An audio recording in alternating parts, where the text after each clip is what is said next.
Carl Jung once stated that life begins at the edge of your comfort zone. However, he did not present this as a motivational phrase. Why? Because Jung understood that genuine spiritual awakening is not a mild expansion of comfort. It is a destruction of it. Awakening dismantles the illusions that make you feel secure. It dissolves the delicate barriers you build around your identity and pushes you into the unknown. This is why spiritual awakening eliminates comfort zones. It takes apart what you believe yourself to be in order to reveal something far greater and often unsettling. In this discussion, we will explore Jung's insights into the self, the shadow, and the demanding cost of transformation. You will understand why the psyche resists awakening so strongly, why individuals hold on to false identities, and why the very experience most feared, the breakdown of your comfort zone, holds the potential for psychological wholeness. When Jung worked with patients who seemed stable, accomplished, and content on the surface, he observed something deeper beneath their composed personas. There was a subtle unrest, a longing for more, alongside fear what that more would require. Jung recognized that awakening does not arrive as pure light or effortless bliss. Instead, it often appears as disintegration. Comfort zones collapse because they are not permanent structures. They function as temporary shelters, and spiritual growth eventually burns them away. Picture yourself standing before a mirror. The reflection appears orderly, controlled, socially acceptable. Then the surface begins to fracture.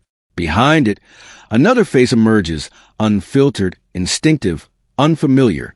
This represents the shadow, the part of the self that has been pushed aside to maintain stability. Awakening does not gently approach your comfort zone. It breaks the illusion entirely. You are compelled to confront not only who you are, but also what you have refused to acknowledge. Carl Jung described cases in which patients entered what he referred to as the night sea journey, a descent into inner chaos that removed every illusion they relied on. One example involved a respected professor who sought Jung's help after recurring dreams of drowning. He acknowledged that his life had become an intellectual fortress, structured and impressive, yet lacking spiritual depth.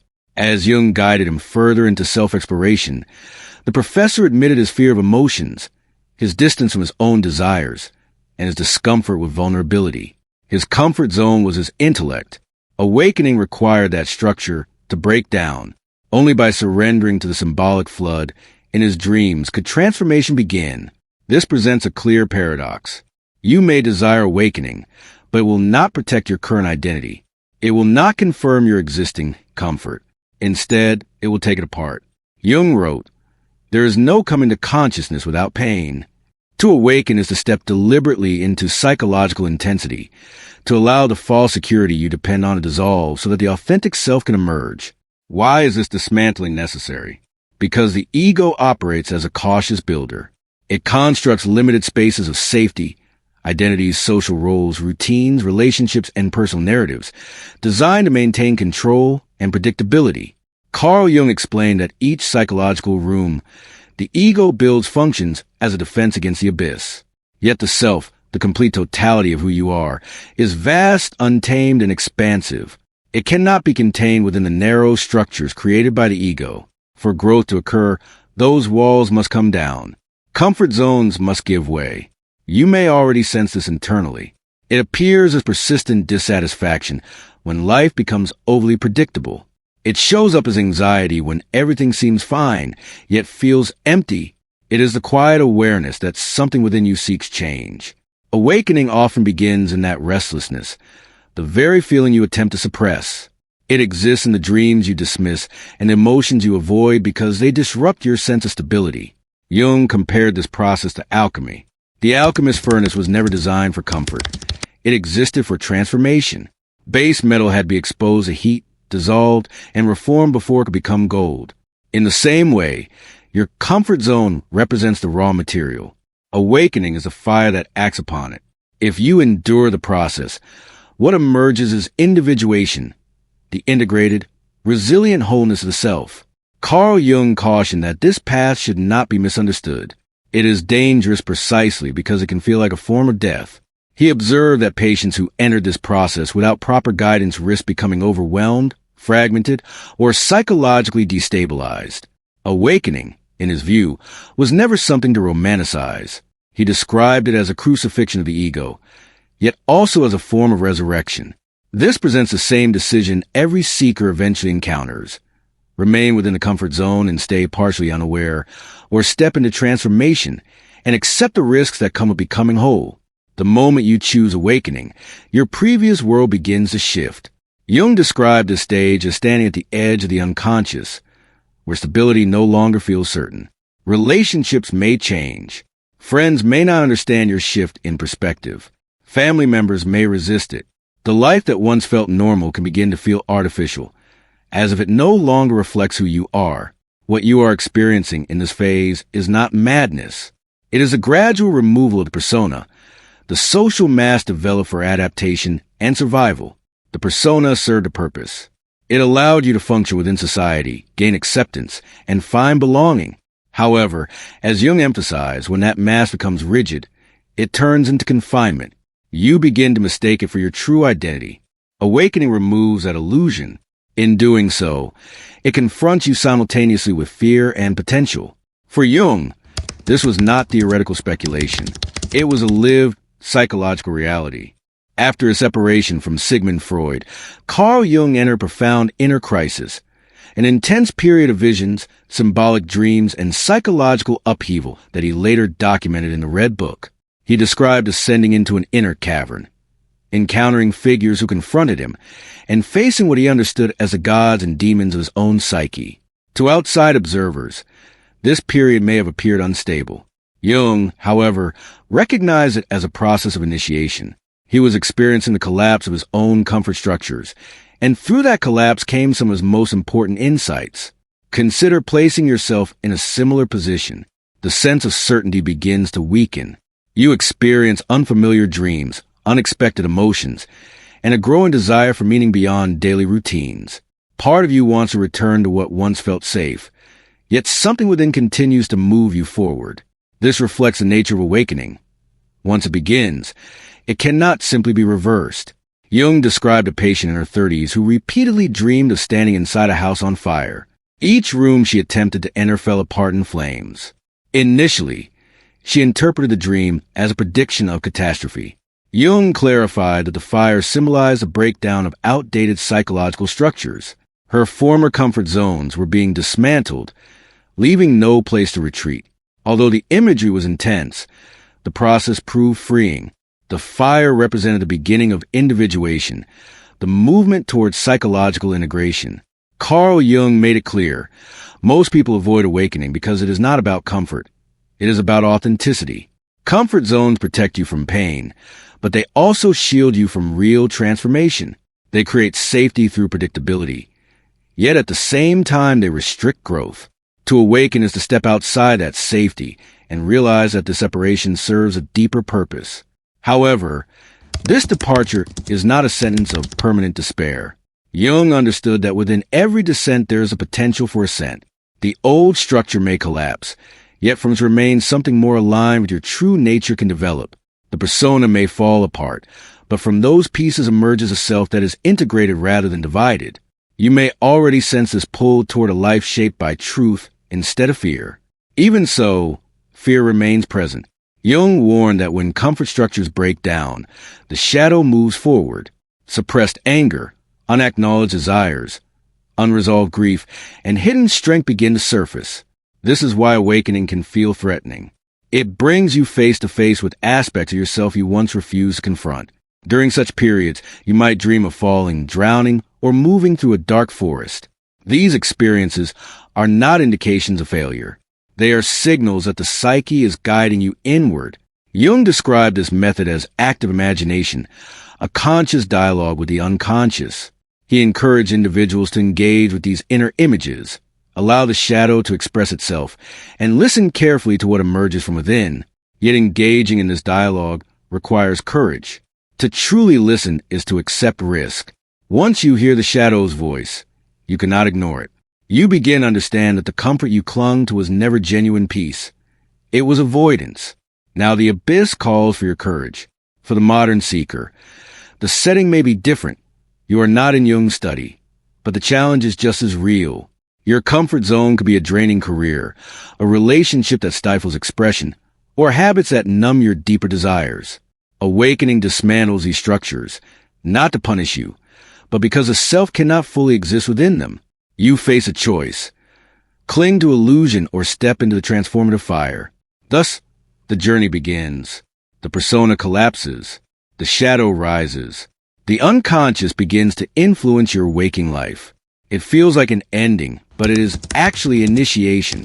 When the persona falls and the shadow emerges, you enter a crucible where every familiar sense of safety starts to dissolve. Jung warned that many retreat at this point, holding desperately to fragments of their old world. Yet if you remain in the furnace, transformation begins, an inner alchemy. The shadow is not an enemy. It contains all that have been repressed, denied, or exiled. Within it lie not only anger, envy, and fear, but also dormant vitality, creativity, and a capacity for love. Awakening destroys comfort zones because they cannot hold this wholeness. Comfort thrives on fragments. The self demands completeness. Picture yourself walking through a dense forest at night. The trail disappears. The trees close in and the silence presses down. Then your eyes adjust. What once seemed suffocating darkness begins to reveal hidden forms, with roots faintly glowing, hinting at a life in order beneath the apparent chaos. The constellations above, the sound of water flowing nearby. This is what emerges when the shadow is brought into awareness. The forest no longer feels threatening. It becomes a place of mystery and discovery. Jung's patient journals describe moments when dreams shifted from nightmares into guides. One woman repeatedly dreamed being chased by wolves. She awoke terrified, interpreting the dreams as warnings of danger. Jung encouraged her to turn toward the wolves, to perceive them not as destroyers, but as messengers. Through active imagination, she discovered that the wolves led her to a cave filled with light. The predators of her psyche transformed into protectors once she confronted them directly. This illustrates the paradox of awakening. What initially seems destructive can become deeply revealing. Denied anger becomes a fire that establishes your boundaries. Grief becomes a depth that allows love to grow. Fear becomes a compass pointing to your next horizon. The comfort zone must fall so the shadow can rise, and the shadow rises so that the self may fully emerge. Carl Jung described this process as individuation, the journey of becoming who you truly are. Individuation is not about comfort. It is about confrontation. You face the unlived parts of your life, the paths avoided, the truths you suppressed. Yet through this confrontation, you reclaim the fragments of your soul. You become more than the roles you perform, more than the persona you have built. You emerge as a self that is whole, sovereign, and fully alive. Individuation, however, is not a single revelation. It unfolds as a series of deaths and rebirths. Each time you think you have found solid ground, the unconscious may destabilize again. Jung compared this to alchemical stages. Nigredo, the blackening, where the old self dissolves. Albedo, the whitening, where clarity begins to emerge. Rubedo, the reddening, where wholeness is fully embodied. Your comfort zones are burned in Nigredo, so that Rubedo can shine through you. Modern life tempts you to resist this cycle. Society presents comfort as the ultimate aim. Stable careers, predictable routines, constant distractions. Yet the psyche does not obey consumer culture. It pushes back, producing restless dreams, unexplained anxiety, and even symptoms of depression, not to harm you, but to call you inward.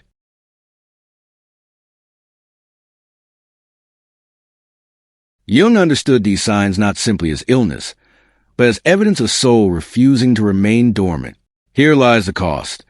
If you ignore the call, your comfort zone becomes a tomb. You live a half-life, repeating old patterns, numbing inner unrest, and convincing yourself that mere survival is enough. If you accept the destruction, if you willingly step into crucible, you encounter what Carl Jung called the self, the expansive center that holds light and shadow, conscious and unconscious, human and divine. Awakening shatters comfort zones because the self cannot thrive inside cages. The self is oceanic, and it demands to be lived fully. And you, yes, you listening, feel that call, perhaps as a subtle whisper, or as a storm that has already disrupted your life. Either way, it is present. The fire has begun. The only choice is whether to retreat to the remnants of your old world or step forward into the unknown, where your true life awaits.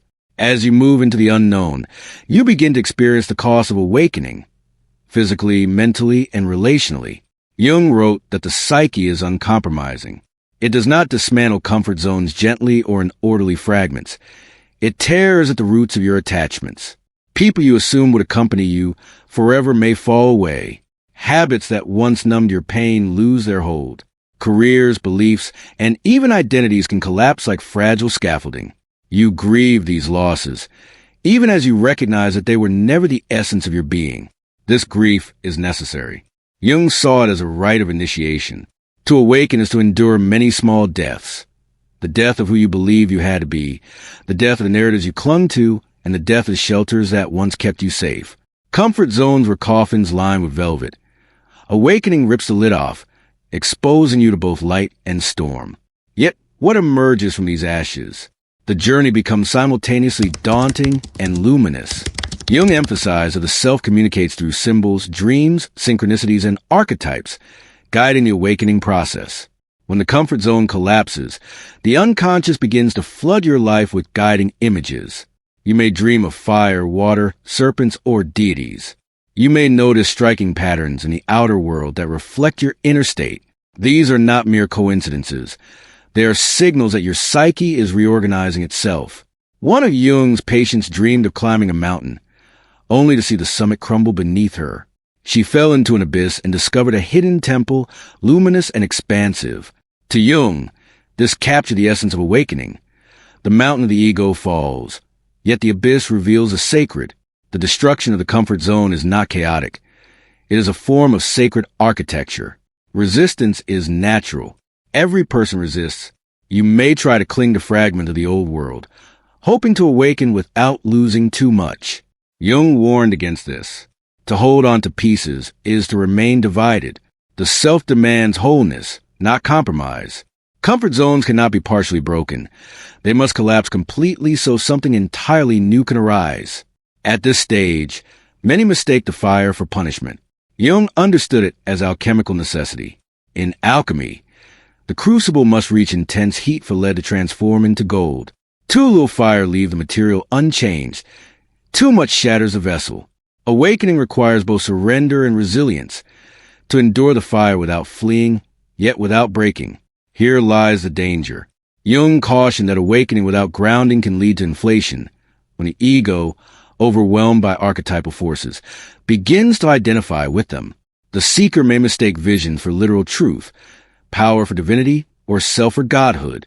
This is why Jung described individuation as a dangerous experiment.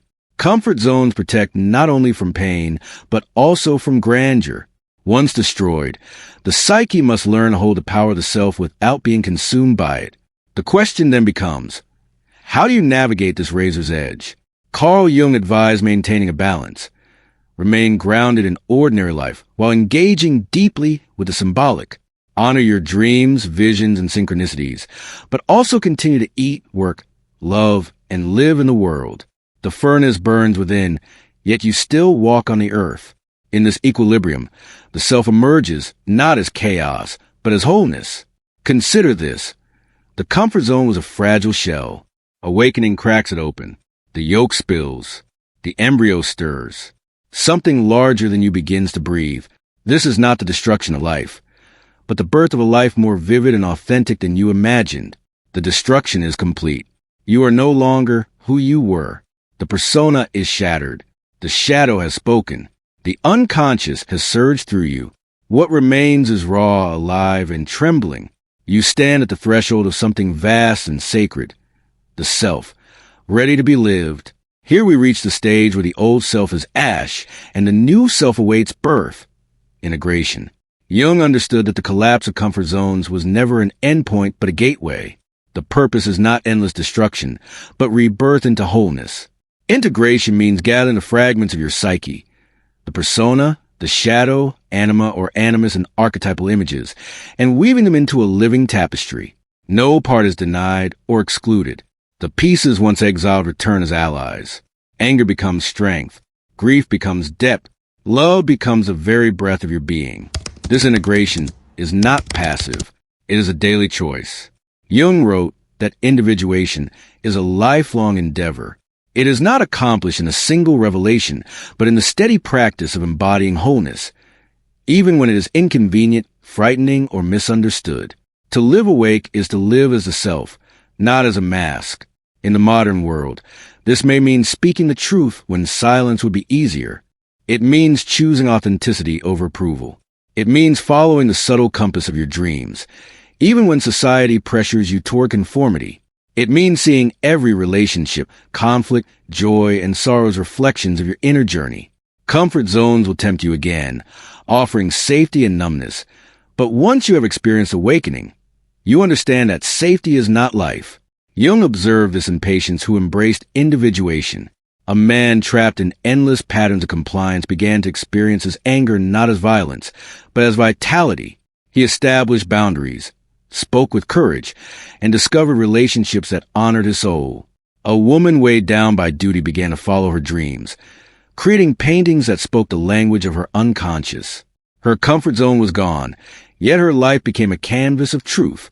You too are invited into this integration when you honor your dreams instead of dismissing them. When you allow your shadow to guide rather than frighten you, and when you choose to live not as a fragment but as a whole, you are living the self. And the self is not fragile. It is eternal, archetypal, and radiant. This is why spiritual awakening destroys comfort zones. They are too small to contain the immensity of who you are. The destruction was never the goal. The purpose was to reveal the self. Now, as this journey concludes, you stand at a threshold. Behind you lie the ruins of your comfort zones. Ahead stretches the vast expanse of a life aligned with truth. You have passed through the furnace, faced the shadow, and endured the abyss. The self now stands within you, waiting to be lived. If you choose it, your life will no longer be defined by fear, conformity, or mere survival. It will be defined by authenticity, creativity, and wholeness. Your awakening will not only serve you, it will ripple outward, inspiring others. When one person lives as a self, the collective awakens. If you feel this calling, type the following in the comments as a living affirmation. I embrace the fire of awakening. Your courage to step beyond comfort serves not only your own growth, but humanity's evolution.